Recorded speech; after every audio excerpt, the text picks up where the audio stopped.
Botswana Diamonds holds licenses for exploration in Botswana and Cameroon, and has also an application in for a license in Zimbabwe.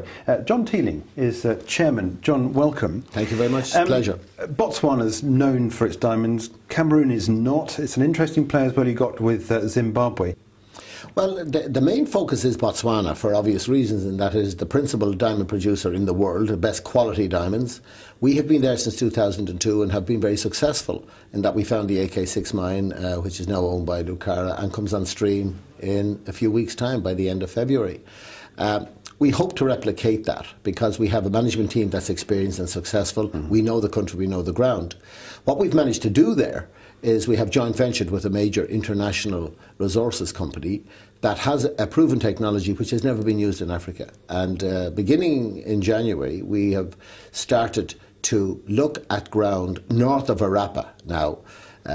Experienced diamond people will know that most of the diamonds in Botswana come from the Arapa area, where there are 77 kimberlites, but none to the north because there's thick sand and also salt pans. Now, these people think that their technology can see through the salt and see through the thick sand to identify large, high-value kimberlites. So that's the focus will be for this year. Expect first results maybe middle of the year going into the second quarter. When they come up with the results, we will then have to go take the licenses, and then we will prospect the licenses. So that's the focus in Botswana. It's interesting because a company like yours, of course, Botswana is the big headline, but in fact this Cameroon project that's coming on looks very, very interesting with this paleo placer. Explain what's going on in Cameroon. It's not known, as I said at the top, for its diamonds. No, not at all. In fact, there are no diamonds coming from it at the moment. There's a new mine being built which will come on stream in June of this year. The paleo placer is a very unusual thing in diamonds, and most traditional diamond explorers wouldn't look for it. It is a hard rock alluvial, somewhere between 1,400 and 2.5 billion years old, and it exists extensively in Zimbabwe. And we've worked on the Morangi kimberlite Morangi diamond field for a number of years, and we looked for similar operations elsewhere.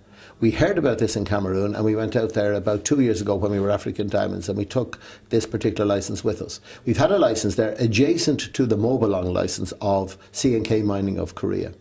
We've prospected it, we have found the paleo placer, we've some anecdotal evidence of diamonds on the 400 square kilometres that we have.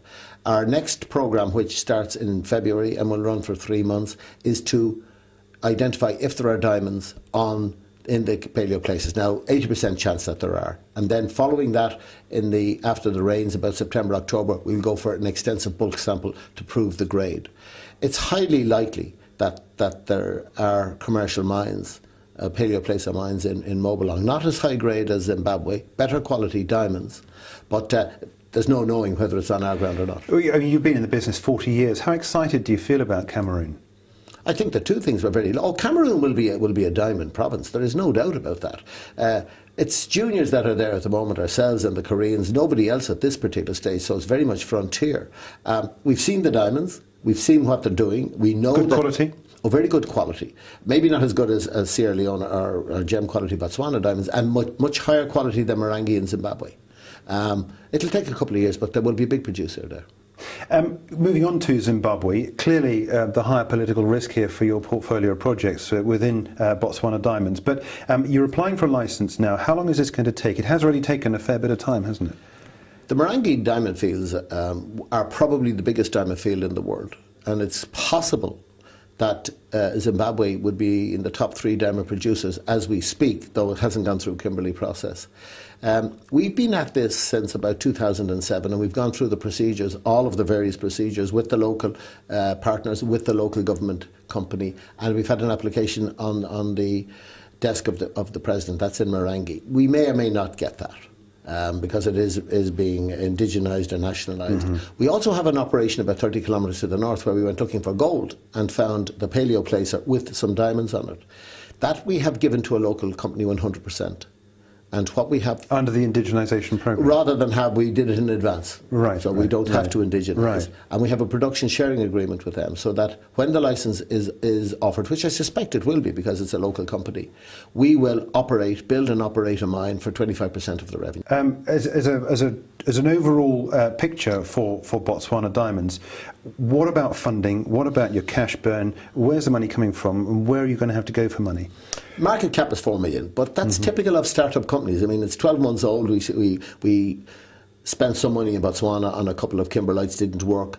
So I've been here many times before. So we'll have a funding. Probably we will fund the directors, and we'll fund a third, if not more than it, and a couple of interested people who are interested in startup diamond companies will fund that. That will take us through 2012, and will certainly show what's in Cameroon, most definitely, as to whether we need to spend more money, and what's in Botswana. The best thing for us is that this time next year I'm going out looking for money, bigger money, because then I have advanced prospects. One final question. You've been quoted as saying the fundamentals of the diamond business are improving. At what rate, and how do you see things developing this year? Dramatically. There's a Bain report came out in December, which was beyond even my optimistic expectations. Indian and Chinese gold want diamonds, beginning, middle and end of story. And China is the second biggest market in the world for diamonds at the moment, and will be within 10 years the biggest. And you're seeing the whole industry moving eastwards. You're starting to see Indian and Chinese companies, like the Korean companies, starting to move a little bit upstream, saying, can we get control of diamond supplies? There's a scarcity of diamonds. Current prices are higher than they were before the big bubble of 2008-9. So the prospects for it, there's supposed to be a severe shortage of diamonds from 2015 onwards, because mines are closing. Diamond mines don't tend to have a very long life. John, thanks for joining us. John Teeling there, who's chairman of Botswana Diamonds. Great pleasure.